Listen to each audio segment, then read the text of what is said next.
Have you ever given everything to a place? Your time, your loyalty, your weekends, your best years. Only to find out in the end you were just a name on a list? I did. And this is the story of how being called a worthless dumbass turned out to be the best thing that ever happened to me. My name is Jessica. I'm 34 years old. For nearly a decade, I worked at Westbridge Capital, a private equity firm in Manhattan. Not as a partner, not as some headline-making executive. No, I was the one behind the scenes. The one who stayed late polishing reports, who knew every contract clause by heart, who remembered clients' birthdays when even their account managers forgot. I wasn't flashy, but I was reliable. Essential even. Or so I thought. It all began on a Saturday night. I was in my apartment, hair tied up, sipping lukewarm tea, trying to catch up on emails I didn't finish the day before. That's when my phone buzzed. It was a message from Liam, a junior associate I'd mentored when no one else paid him any attention. The text was simple. You need to see this before Monday. There was a video attached. Press play.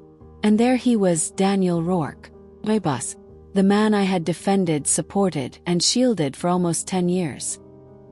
He stood in the center of the company's holiday party, drink in hand, laughter all around him. His words slurred slightly but hit with perfect clarity. Jessica. She's a worthless dumbass. Next month she's gone. Watch. People around him laughed. Some nervously, others with ease. Not a single voice spoke up for me. Paused the video. Rewound it. Played it again. I wasn't angry. Not yet. I was hollow. 10 years, and I was a joke in a whiskey glass. A name that would soon be erased like a typo in a spreadsheet.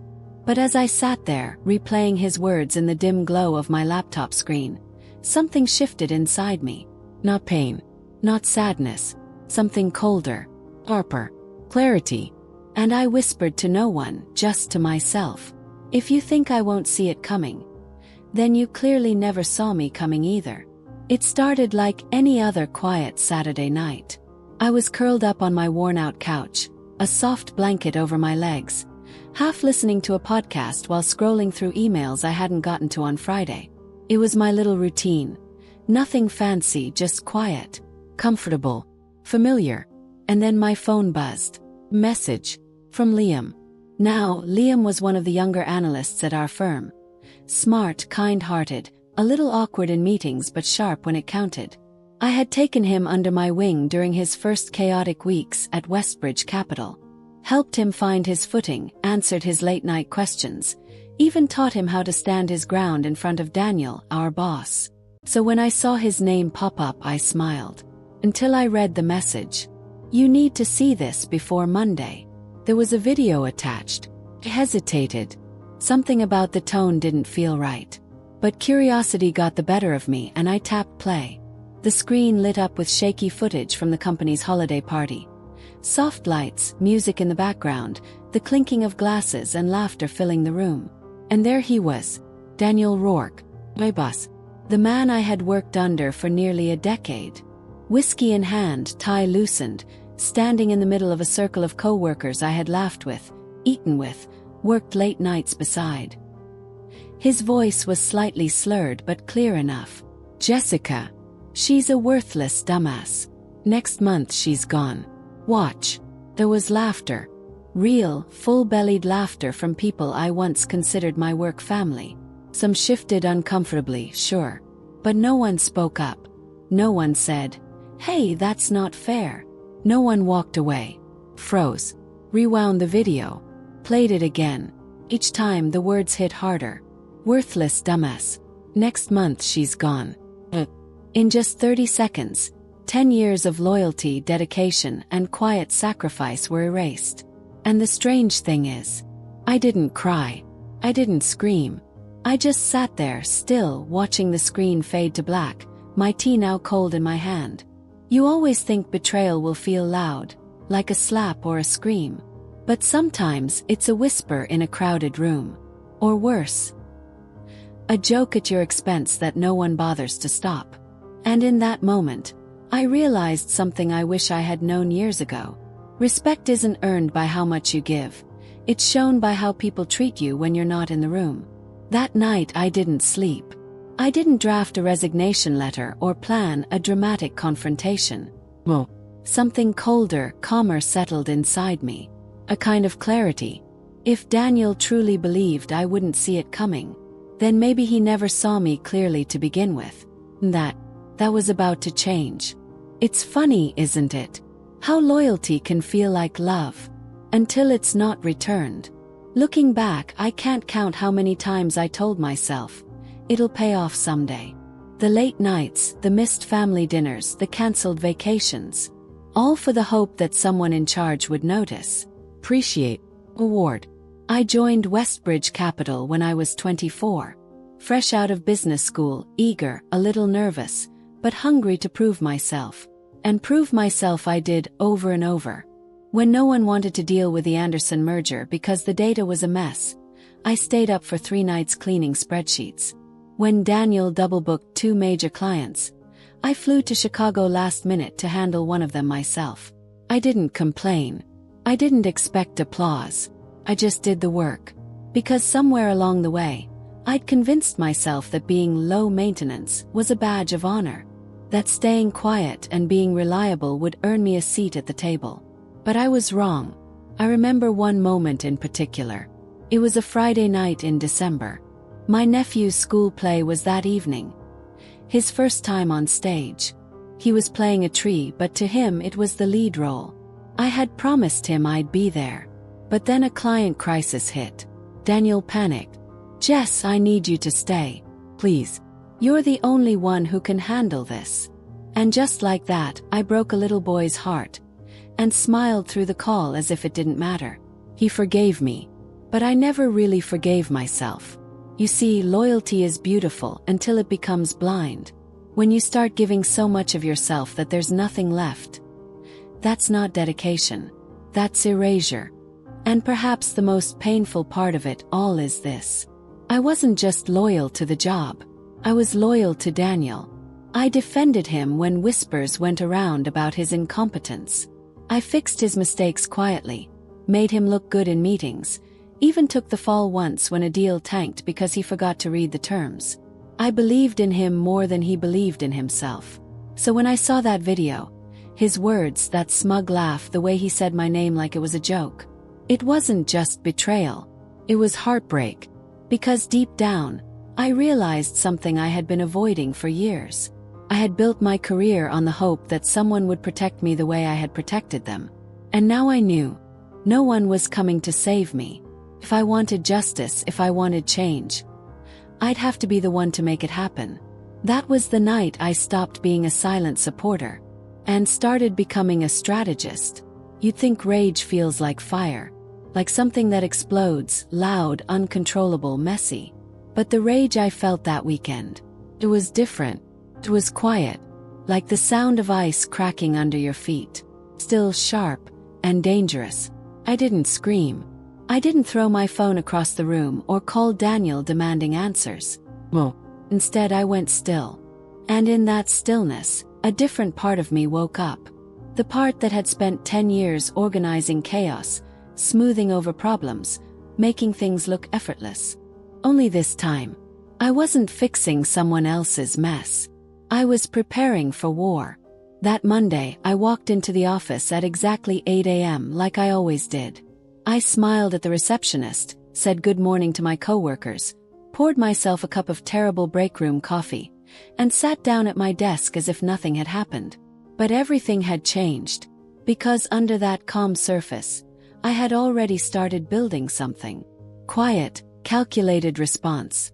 First, I began collecting emails, contracts, client correspondence, meeting notes.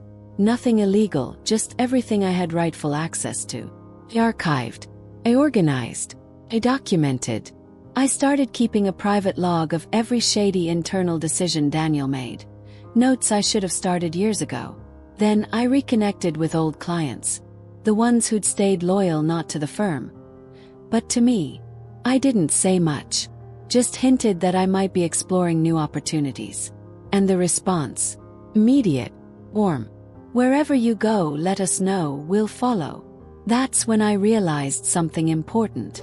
I had far more power than I thought. I wasn't just the woman behind the scenes. I was the reason some of our biggest accounts stayed. I was the person clients trusted when things got complicated. And Daniel, he never saw it.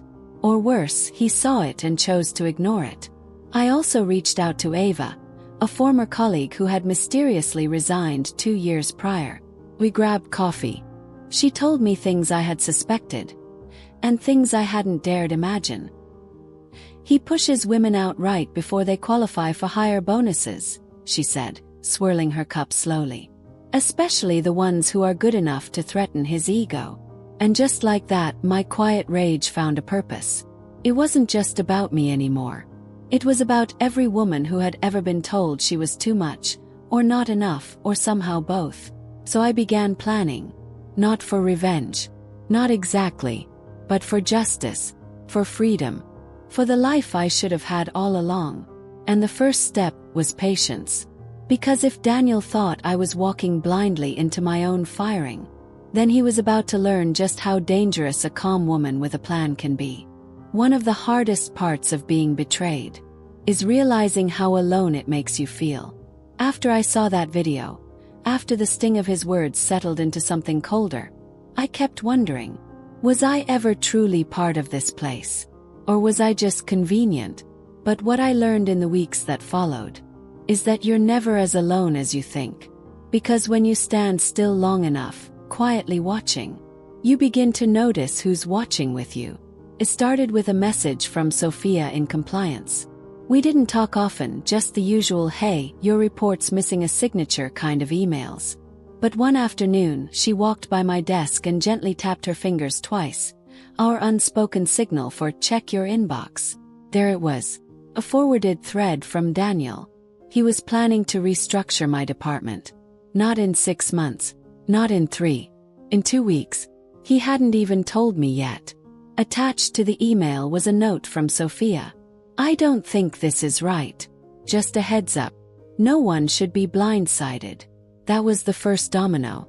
Then came Ava, the former coworker I had coffee with, who confirmed Daniel's pattern of cutting out competent women before promotion cycles. She connected me with a corporate attorney she trusted. Discreet, brilliant, fierce. Next was Richard Lynn, a longtime client from Seattle. I had managed his account for 5 years. He called me out of the blue saying, "Jessica, if you're ever thinking of moving on, my company would follow you without hesitation." That stopped me in my tracks. Because here I was, in the middle of quietly building my exit plan, and people were already waiting for it. Not just supporting me, they were counting on me to make a move. And then, there was Nathan. Nathan Pierce, CEO of Sterling & Company, our most persistent competitor. I met him once at an industry conference. We talked over burnt coffee and cold bagels about market volatility. I didn't think he remembered me. But the moment he heard whispers that I might be leaving Westbridge, his assistant reached out. "Mr. Pierce would love to take you to lunch." Strictly off the record. Lunch turned into a 2-hour conversation. I didn't make any promises. I didn't even bring a resume. But I listened. And when he said, "Daniel's been lucky to have someone like you for this long," he just didn't realize it. I felt something inside me settle. Like someone had just confirmed what I had been too afraid to believe. You see, the people who matter, the ones who see you, really see you. They don't just show up when things are easy. They show up when the lights go dim. When the crowd gets quiet. When you think no one's in your corner. And that was my quiet revelation. The shadows aren't empty. They're filled with quiet allies. Observers. People who've been watching, waiting, hoping you'd finally choose yourself. And I had. One by one, they helped me piece together the next steps of my plan. Each conversation, each connection, like a hidden stone in the path beneath my feet. I wasn't just planning to leave anymore. I was preparing to walk out with the kind of power Daniel never saw coming. And the best part, he was still smiling across the office like everything was under control. There's something strangely peaceful about knowing what's coming. Especially when the person who thinks they're surprising you has no idea you're already 3 steps ahead. It was a Thursday. Clear skies, coffee in hand, elevator music humming softly behind me. Just another ordinary morning, at least on the surface. I had arrived early like always. Wore my navy blouse, simple jewelry, even smiled at Daniel as I passed his office. He looked up from his desk, flashed that practiced, charming grin. "Morning, Jessica. Ready for another busy day?" I nodded. "Always." But inside, I was calm in a way I hadn't been in weeks. 'Cause I knew this was the day he planned to let me go. He thought I'd be blindsided. That he'd call me into his office with HR, deliver a sugar-coated speech about restructuring, and I'd be too stunned to respond. Maybe cry, maybe beg. But he didn't know that every file I needed was already backed up. That my personal laptop had a presentation deck ready for my next client meeting, at a different firm. That I had already cleared my desk in my head days ago. At 3 p.m., I saw Denise from HR walk into Daniel's office, folder in hand, eyes carefully avoiding mine. 3 minutes later, the message popped up on my screen. "Daniel Carter would like to see you in his office at 3:30 p.m. I sat still for a moment, took one deep breath. Then I stood, smoothed the front of my blouse, and walked toward the office like I was stepping onto a stage I had built myself. Inside, Denise sat across from Daniel, that same neutral HR expression painted across her face. Daniel motioned to the seat across from him. "Jessica, please. Have a seat." I did. "First," he began, "I want to thank you for your dedication over the years. Truly, you've been a valuable part of this team." His tone was almost gentle, like he was trying to sound empathetic while reading off a script. "But as you know," he continued, "the market is shifting and we've had to make some difficult decisions regarding our staffing." I nodded slowly, as if I were hearing it for the first time. "We're restructuring your role," he said, "and unfortunately it's being phased out." Denise slid the folder across the desk. Inside was a severance offer and a non-disclosure agreement. Standard procedure. What wasn't standard, though, was my reaction. Smiled. Not a bitter smile. Not smug. Just peaceful. Like someone who had finally stepped out of the rain and found shelter. Daniel blinked. He had expected tears, protest, maybe even anger. But instead I said calmly, "I understand." There was a flicker of something behind his eyes. Uncertainty. A realization that this wasn't going to be as clean or simple as he thought. "You'll need to return your company laptop and badge by the end of the day," he said quickly. "And of course, we expect discretion moving forward." He nodded. "Of course." And just like that, the meeting was over. Daniel looked relieved. He thought it had gone smoothly, that he'd gotten away with it. But what he didn't realize was that the moment I walked out of that office, I wasn't just free. I was armed. Armed with everything I needed to take back control of my story, my worth. And yes, even the very company he thought he owned. You see, when someone underestimates you, there are only 2 things you can do. Let it break you, or let it build you. I had already made my choice. Before we continue, I want to pause for just a moment and ask you something. Have you ever been in a situation like Jessica's, where you gave your all, only to be pushed aside like you never mattered? Or maybe you've watched someone you care about go through it. Tell me in the comments. Your voice matters here, and I read every word. Now let's keep going. Because Jessica's journey, it's only just getting started. Before we continue, I want to pause for just a moment and ask you something. Have you ever been in a situation like Jessica's, where you stayed silent, kept your head down, did the right thing, only to be blindsided by betrayal? Or maybe you've watched someone else go through it. Tell me in the comments. I read every single one, and I know stories like this. They don't just belong to Jessica. They belong to all of us, who've been underestimated, overlooked, or made to feel small. Your voice matters here. So don't be shy, share your thoughts below. And now, back to Jessica's story. The rest of the office watched me that afternoon like I was walking through a storm they couldn't feel. Some offered polite smiles. Some looked away. And a few, they just stared as if waiting to see if I'd crumble. But I didn't. Smiled back. I packed up my things slowly, carefully. No drama, no tears. Because I wasn't just leaving. I was executing the final move of a plan I'd built piece by piece. In silence. You see, most people think the power lies in the grand gestures. Slamming a door. Raising your voice. Making a scene. But there's a quiet kind of power in being deliberate. In knowing that every click, every email, every file you organize is part of something bigger. That afternoon I logged into my company account one last time. I archived my email inbox. Saved key contracts I had drafted or contributed to. Files I had rightful access to until my last official second. I triple-checked every client folder I had touched. I cleared my desktop of anything personal, leaving it spotless and traceable. And then, I sent one final email. Not to Daniel, not to HR, but to Richard Lynn. The same Richard who had once told me over coffee, "You're the reason we've stayed with Westbridge all these years." My email was short, professional. Subject, thank you. Hi Richard. I just wanted to personally thank you for your continued trust and partnership over the years. As I transition out of Westbridge Capital, I wanted to let you know that I'll be available for consulting projects in the near future. I'd love to stay in touch and explore ways I can continue supporting your team. Let me know if you'd like to set up a call. Warm regards, Jessica Rivers. That email took less than a minute to write. But it held more weight than any legal memo I'd ever drafted. Because Richard's company wasn't just any client.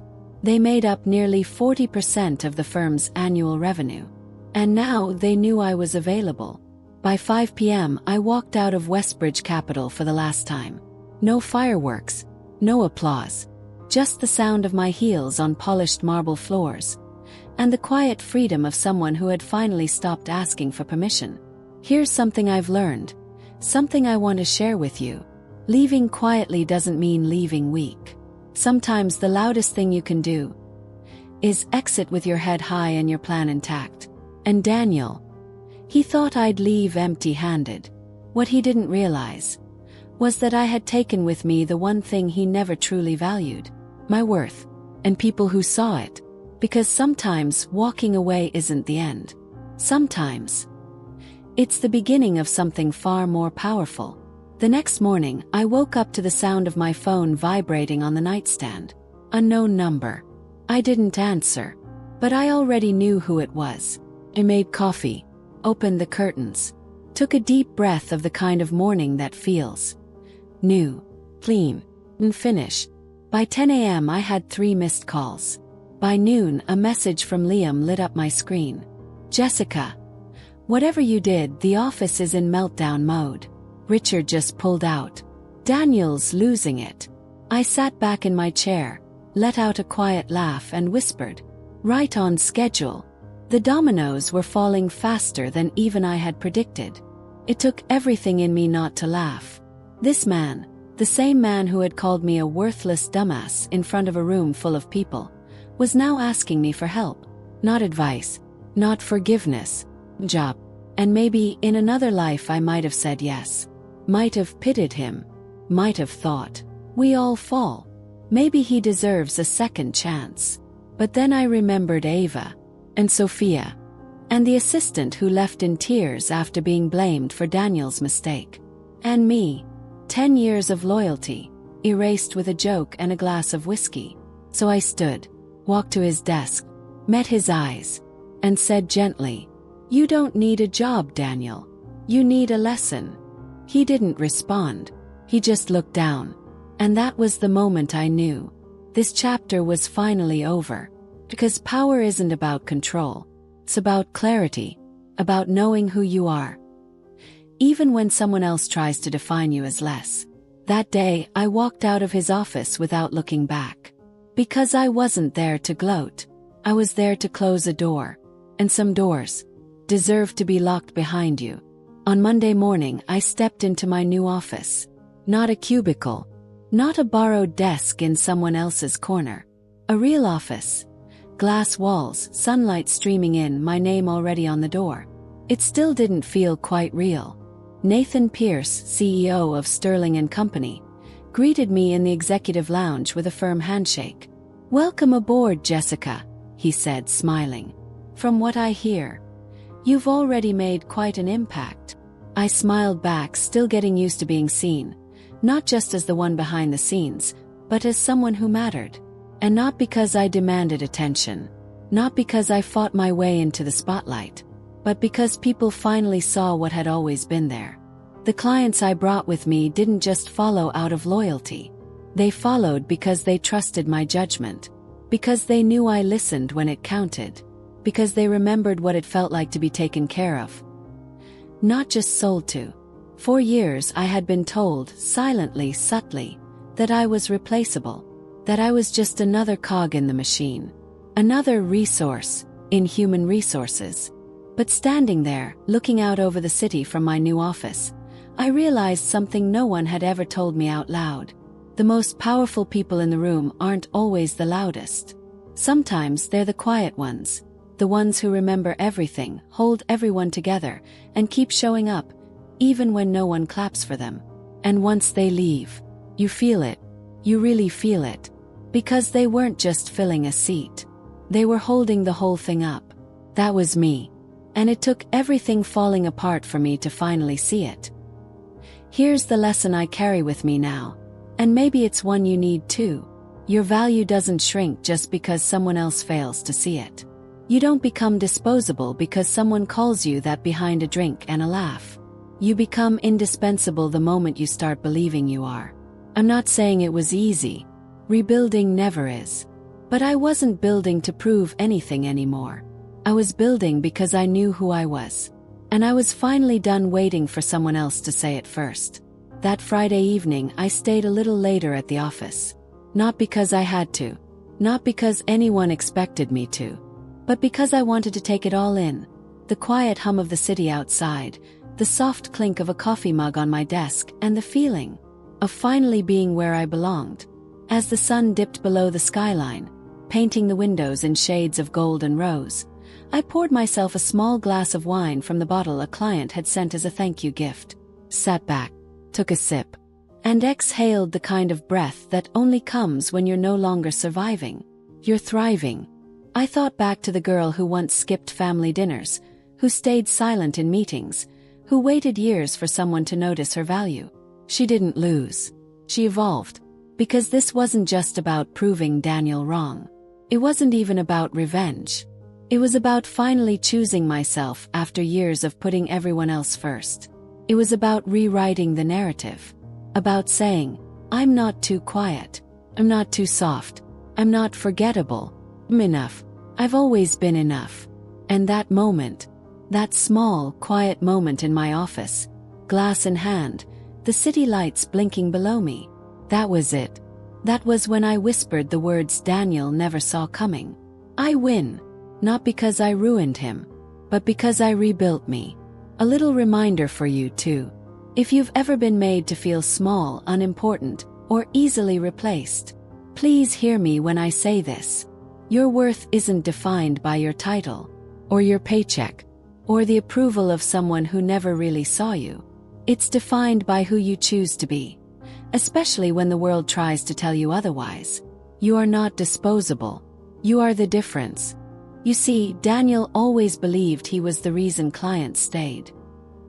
He believed he was the face they trusted, the handshake that sealed the deal. But he never understood that loyalty doesn't live in titles. It lives in relationships, in follow-up calls, in remembering birthdays, in solving problems at midnight without ever making someone feel like a problem.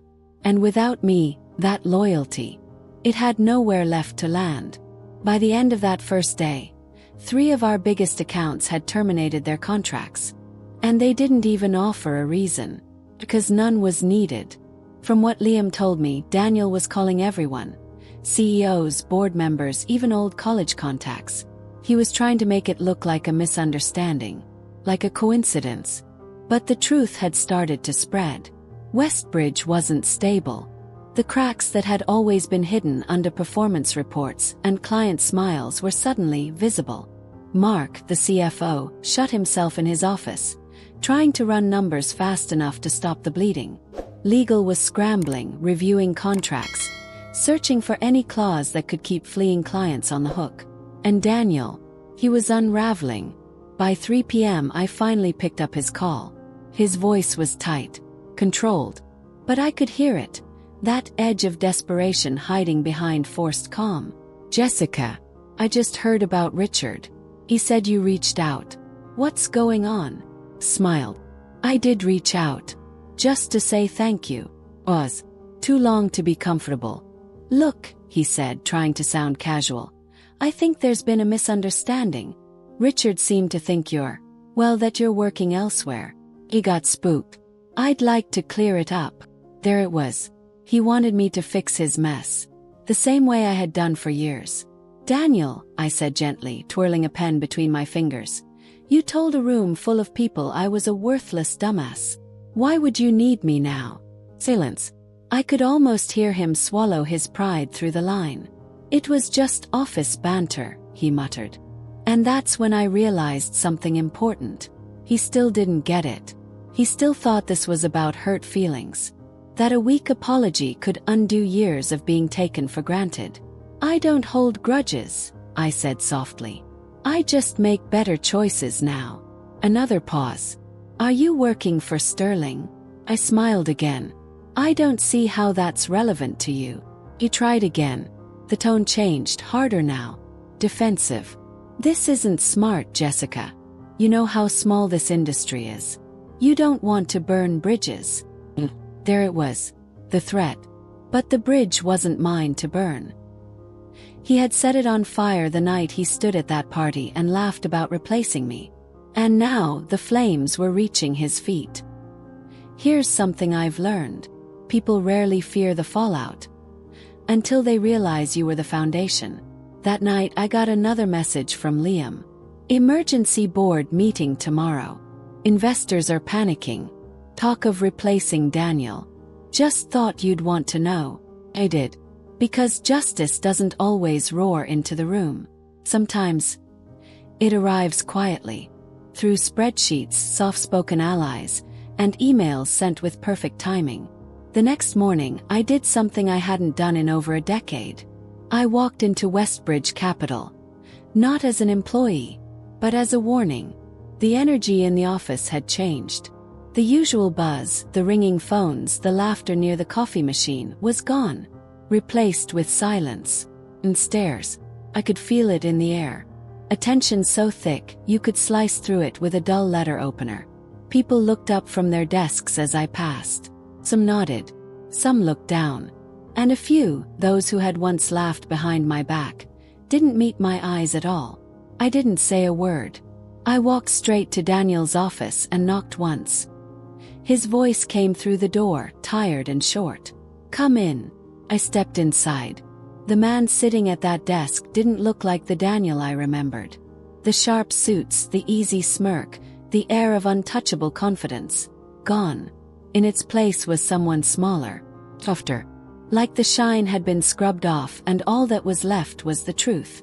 Dark circles under his eyes. Tylucin, a type. He didn't stand, didn't smile.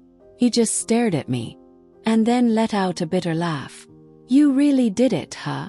I tilted my head slightly. "Did what?" His mouth tightened. "You destroyed me." I didn't flinch, didn't deny it, because the truth was, I hadn't destroyed him. He had done that all by himself. I simply let the truth surface, truth he had buried under arrogance, shortcuts, and disrespect. "No," I said quietly. "You destroyed yourself." He leaned back in his chair, exhaling through his nose. "I underestimated you." He nodded. "Yes, you did." There was a long silence between us. Not angry, just final. Then came the part one didn't expect. His voice cracked just slightly as he said, "I need a job." Thank you so much for listening to Jessica's story. If it resonated with you, even just a little, I'd love to hear your thoughts. What part of this journey spoke to you most? Have you ever walked away from something that no longer served you? Drop your feelings in the comments. I read every word, and your voice matters here. And if you want more stories like this, real, raw, and powerful, don't forget to like, share, and subscribe. Because this is just the beginning. And there are so many more voices worth hearing. Until next time, take care of yourself. And never forget, you're not just surviving, you're meant to rise. And that's the end of Jessica's story. Thank you so much for staying with me until the very last moment. Stories like this remind us of something powerful. Sometimes being underestimated isn't a curse. It's an opportunity. An opportunity to rise, to reclaim your worth, and to build something no one can take from you.